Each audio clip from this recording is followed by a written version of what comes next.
In March of this year, I quit my job simply because it wasn't making me happy. I know, crazy, right?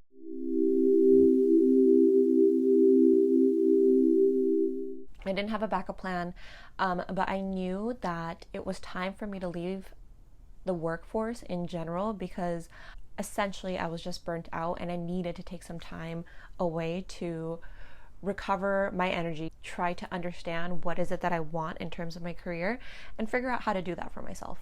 I will say that is an extremely privileged thing to be able to do.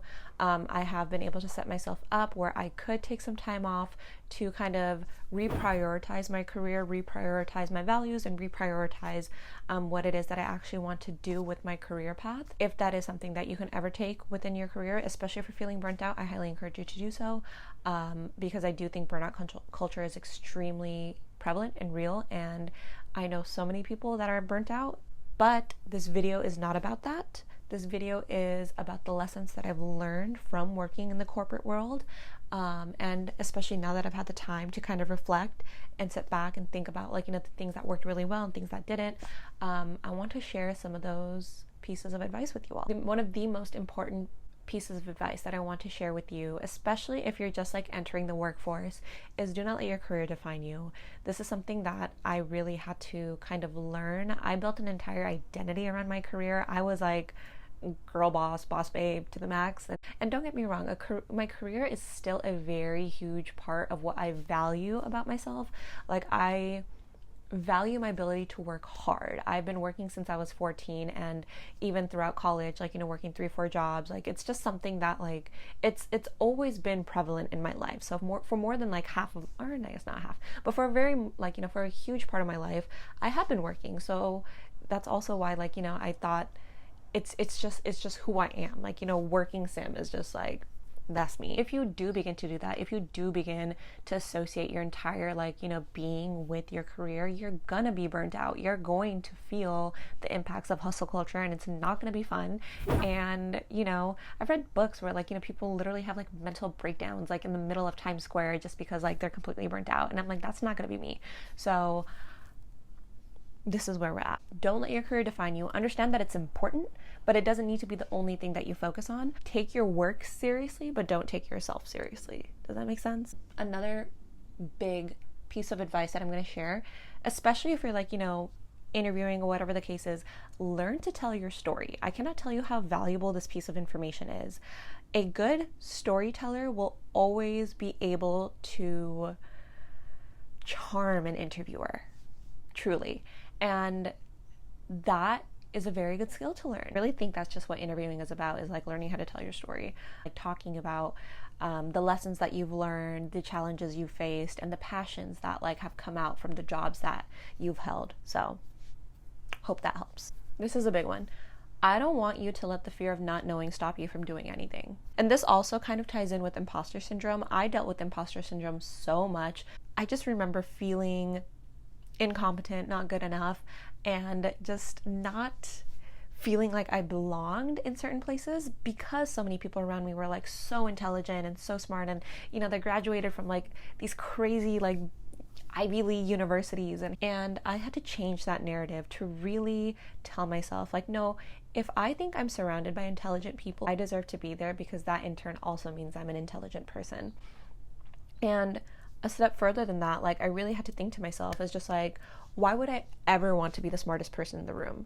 And I kind of want you to ask yourself that too. It's just in terms of just learning and being able to grow and doing what's best for you, it's good to surround yourself with people who are more knowledgeable in other topics than you are, because being the smartest person in the room is never fun. Unless you're an egotistical maniac. The next piece of advice I'm going to tell you is to stop canceling yourself from the game before you even have the chance to play. And what this means is, don't tell yourself, I'm not going to apply there, or I'm not going to try this, or just trying in general. Just try. That is the key to life. With anything that you do, you won't know what you're capable of unless you try. And if you're afraid to try, explore that. What is it that you're afraid of? If you're afraid of failing, everybody's afraid of failing. That is just a common fear that people have. Oh, I don't think I'm good enough. I don't think this. I don't think that. I'm here to tell you that's not true. You're good enough. Okay, so try. you'll see that it gets easier and easier to try and to put yourself in uncomfortable positions once you really understand the value that you bring. And I'm not talking about like the value that your experiences bring. I'm talking about you as a human being, as an individual. There's so much to you aside from like you learning how to like code or you knowing how to like work Asana. Think about the value that you bring. Think about the spark that you bring. Think about like, you know, the charisma that you bring into whatever environment that you are. That isn't valuable.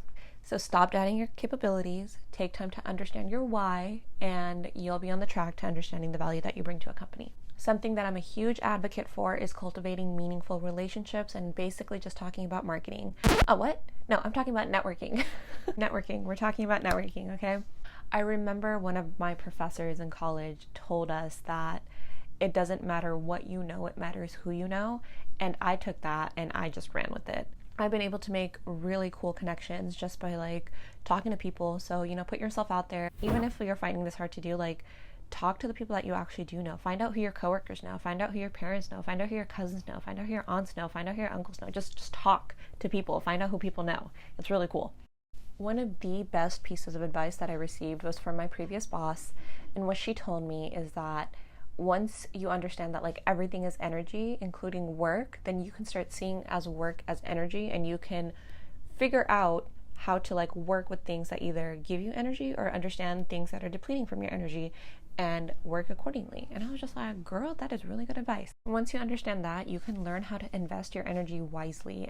Is this a company I want to invest my energy into? Is this a job that is going to fuel me in the right ways that I need to be fueled in order for me to like, you know, be energized?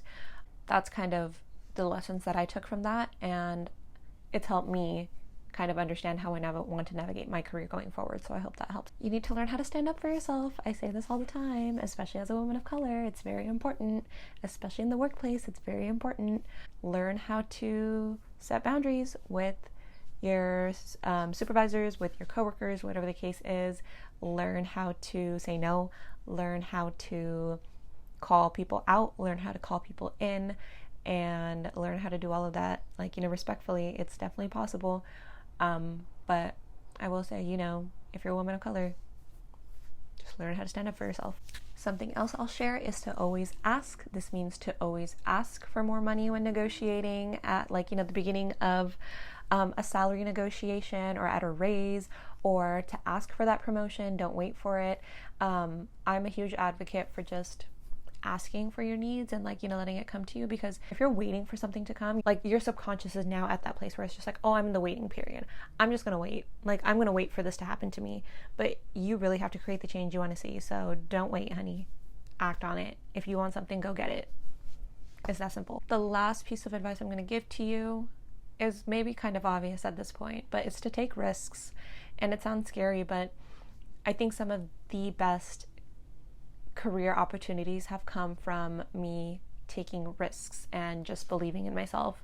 My first job out of college was working for an influencer, and that was just because, you know, I decided to like send her a cold email and figure out where this would go. Like, I was hired at Yelp, and I could have, like, you know, started my career in tech much earlier than I did, but I decided to, you know, take this opportunity, and it was, for me at that time, taking a risk and kind of just seeing where this would go.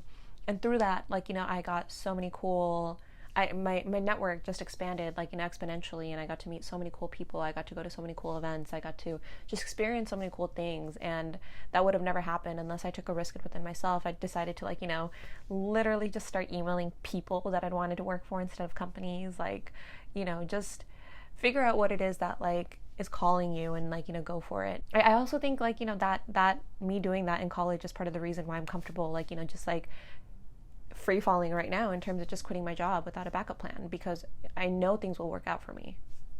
So I'm not saying to quit your job. God, no, that's not what I'm saying. But what I am saying is listen to yourself, don't doubt yourself, trust yourself, and move accordingly. Okay. I hope this video was helpful.